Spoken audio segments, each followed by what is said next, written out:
Hey everyone.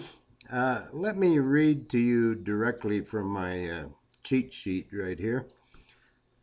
Cognitive dissonance is the uncomfortable feeling caused by holding two contradictory ideas in your mind simultaneously.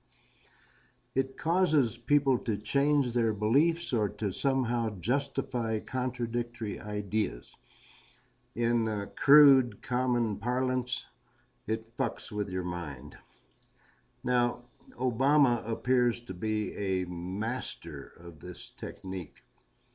And let me emphasize again that I'm not a Democrat, I'm not a Republican, I'm not a liberal, I'm not a conservative, I'm not a libertarian. So I have no biased agenda here. I'm going to be referring to this other reference over here, this computer over here. So bear with me on that. Um, let's begin with Obama's ideas regarding perpetual war. His ideas and then his actions. He calls it endless war. Perpetual war, same thing. Take Afghanistan. He claims that our combat mission is over. However, the New York Times revealed, as I pointed out in a different video, that Obama wrote a secret memo authorizing the 10,800 troops there to engage in combat. So the Afghan War is not over for us. Supposedly he ended the second Iraq War, but now we're back there. We have 2,600 troops on the ground and warplanes, and who knows what the future holds. Now, Obama likes to make a big deal out of the fact that these troops are advisors and trainers. Of course, we've been training this Afghan army for how long? Years and years and years. It started out with 300 troops. Very quickly, it went to 1,300. And now, according to him, just the other day, it's 2,600. My question would be, is this a pattern? What's going on here? Uh, they don't have a combat mission, supposedly, but holding true to that will be almost impossible. It certainly didn't work in Vietnam, that's for sure. Um, now, regarding his drone wars, Obama's drone wars, which outstrip any previous president, that's for sure, uh, they virtually guarantee perpetual war. And that's because there will always be terrorists. Always.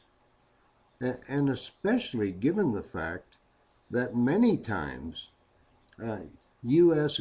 government actions engender terrorism. You know, if you see your grandmother blown to bits by a Hellfire missile launched from a weaponized drone, you might be prone to seek revenge.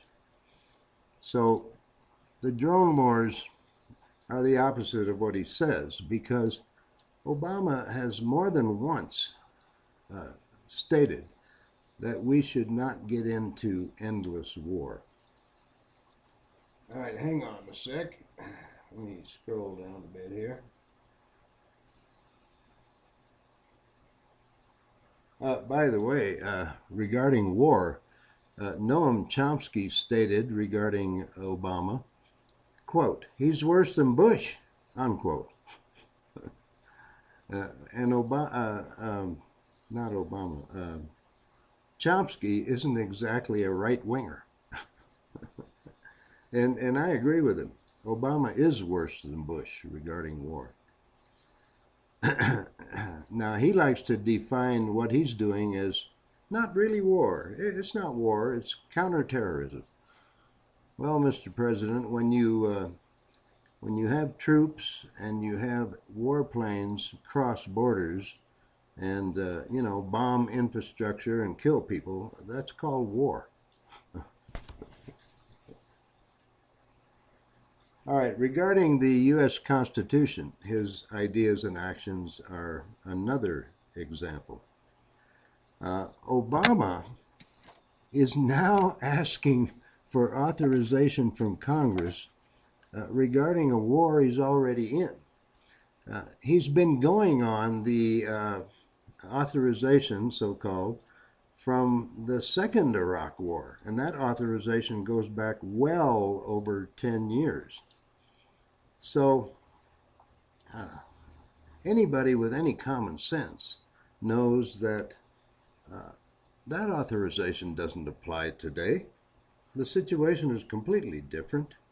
That authorization has expired, but that's what he's using for a justification. Now, in Article 1, Section 8 of the Constitution, the war-making clause, it states very clearly that Congress must declare war. It's Congress who puts this nation at war, not the executive. And the fact that many other presidents have done the same thing that Obama's doing now is no excuse for Obama. Not one bit. He's at war presently without a declaration of war and without a so-called authorization under the War Powers Act from Congress. So, you know, he says one thing, does the other. He says that he's a constitutional scholar. And he states that once in a while pretty reluctantly. He's not bragging about it or anything. But he wants you to know he's a constitutional scholar. Well, if he is, he's ignoring Article 1, Section 8 of the Constitution, and he's ignoring the War Powers Act. Now, Bush Cheney did pretty much the same thing. But this is just asinine what's going on here. And I hope the Congress doesn't give him authorization, but I'm sure they will. I'm sure they will. Okay, let's see.